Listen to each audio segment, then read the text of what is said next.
سلام، سیما هستم و اینجا کانال سی چاکلته. توی این ویدیو قراره با هم اسپرد نارگیل رو درست کنیم. این رسیپی برای این اسپرد با نیبز یا کوکومس آماده میشه، اما به زودی رسیپی هایی براتون میذارم که بتونید با شکلات آماده هم این اسپرد ها رو درست کنید. با من همراه باشید.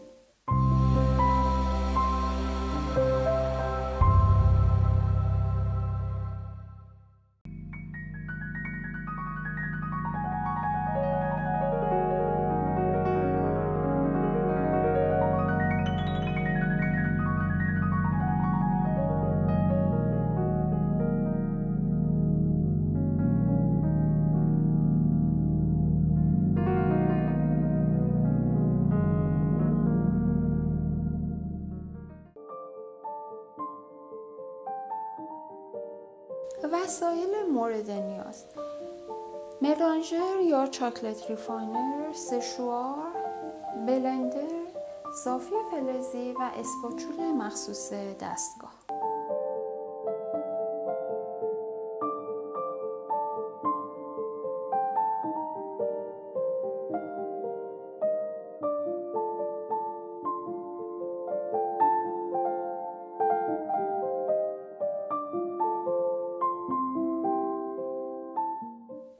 رسیپی این اسپرد رو من توی این ویدیو با کوکومس درست میکنم، اما شما میتونید با نیبز درسته هم آمادهش کنید که انتهای ویدیو مراحل انجام کار با نیبز رو براتون توضیح میدم. ولی میزانهاش هیچ فرقی نمیکنه، یعنی به همین میزانی که من دارم از کوکومس استفاده میکنم شما میتونید نیبز جایگزینش کنید.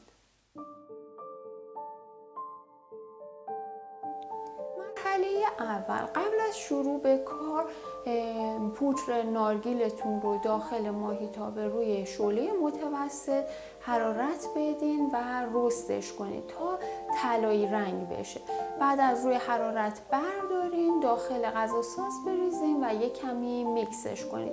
میتونید نارگیل ساده هم توی این رسیپی استفاده کنید و این مرحله رست کردن رو ازش حذف کنید. بعد از اینکه داخل غذاساز میکسش کردین، دستگاه ملانژر رو روشن کنید. یک کمی از روغن نارگیل ذوب شده‌تون داخل دستگاه بریزین و کم کم پودر نارگیل رو بهش اضافه کنید. وقتی که کامل به روغن افتاد و یک ترکیب یک دستی ایجاد شد، شروع کنید پودر عسل رو کم کم بهش اضافه کنید.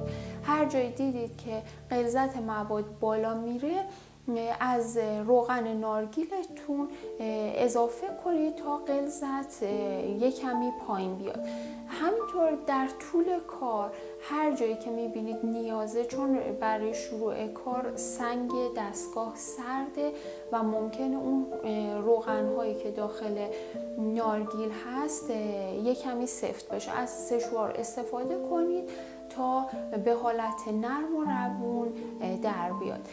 وقتی که تمام پودر عسل رو، پودر نارگیل و روغن نارگیل رو اضافه کردین، درب دستگاه رو ببندید، حدود نیم ساعت بهش زمان بدید.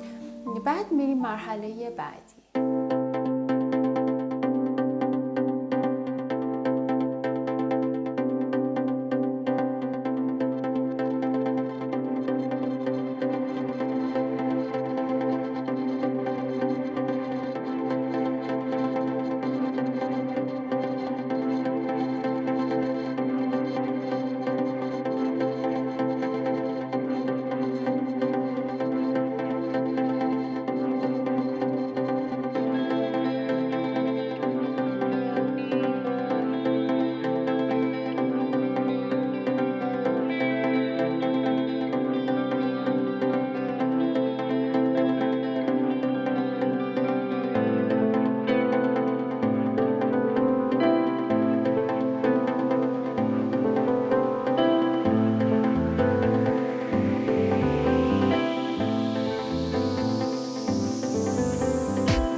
مرحله دوم، توی این مرحله کوکومسمون رو ذوب میکنیم، حالا یا داخل مایکروویو یا به روش بنباری.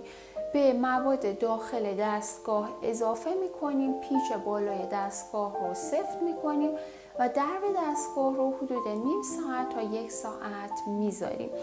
بعد از نیم تا 1 ساعت درب دستگاه رو برمیداریم و اجازه میدیم که مواد حدود 8 تا 12 ساعت داخل دستگاه بمونه تا به اون بافت مورد نظرمون برسه.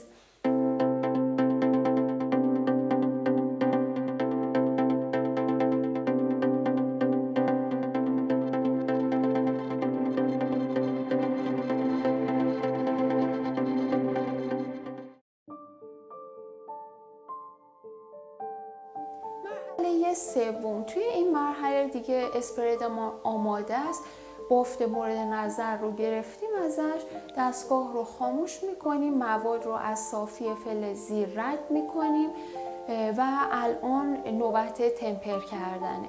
اگر ویدیوهای قبلی رو دیده باشین در مورد که اسپرت های مختلف رو بهتون آموزش دادم، تمپر کردن اسپرت ها با بلندر انجام میشه.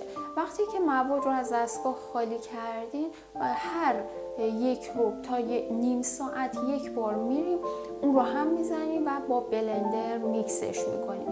این کار رو تا زمانی ادامه میدیم که دمای موادمون به حدود 24 تا 25 درجه سانتیگراد برسه. وقتی به این دما رسید میتونیم اسپردمون رو داخل ظرف‌هایی که براش در نظر گرفتیم بریزیم و بذاریم توی محیط کارمون که دما حدود 20 تا 22 درجه سانتیگراده بمونه و خودش رو بگیره و سفت بشه.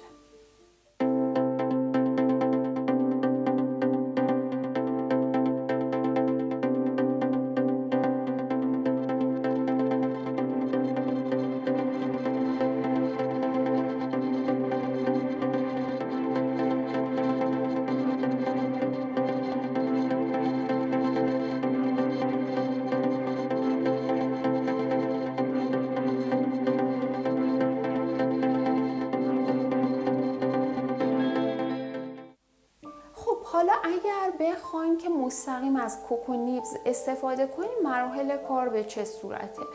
توی مرحله آماده سازی مواد، نیبز هاتون رو حتما داخل غذاساز بریزید تا جایی که ممکنه ریزش کنید. بعد دستگاه ملانژر رو روشن کنید، یک کمی روغن نارگیل بریزید و شروع کنید نیبز ها رو اضافه کردن تا زمانی که نیبزمون به حالت خمیری در بیاد و یک کمی کره کاکائو خودش رو آزاد کنه.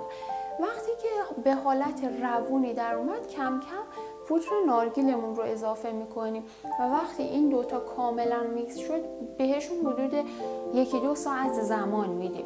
وقتی که اینها با هم میکس شدن، حالا شروع میکنیم شیرین کننده که همون پودر عسل هست رو بهش کم کم اضافه میکنیم. مدت زمانی که طول میکشه تا به اون بافت مورد نظر برسیم، وقتی که از نیبز استفاده میکنیم قطعاً بیشتره و حداقل 24 ساعت باید بهش زمان بدیم.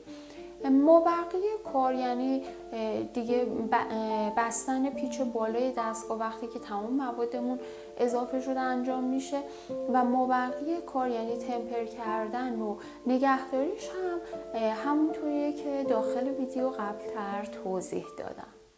یه نکته ای رو که در مورد این اسپرد باید بهتون بگم اینه که این اسپرد چون داخلش نارگیل و روغن نارگیل استفاده شده، همونطور که میدونید روغن نارگیل نسبت به دما خیلی حساسه و با کوچکترین اختلاف دمایی از حالت جامد به مایع تبدیل میشه. الان چون اواخر پاییز و اوایل زمستون هست، بافتی رو که داخل ویدیو بهتون نشون دادم برای این فصل هست. قطعاً وقتی شما این ترکیب رو بخواین تو تابستون درست کنید، ترکیب نهاییتون شلتر خواهد بود، یعنی به این سفتی نیستش، به خاطر اینکه کلاً دمای محیط متفاوته. این رو حتما در نظر بگیرین و اگر خواستین که بافتش یک کمی سفت‌تر باشه میتونید از روغن نارگیل کم کنید، به میزان پودر نارگیلتون اضافه کنید، ولی کلا روغن رو حذف نکنید چون میزان ماده جامد اسپردتون بالا میره و اون حس خوشایندی رو که توقع دارین وقتی که داخل دهانتون میذارین دیگه نخواهیم داشت.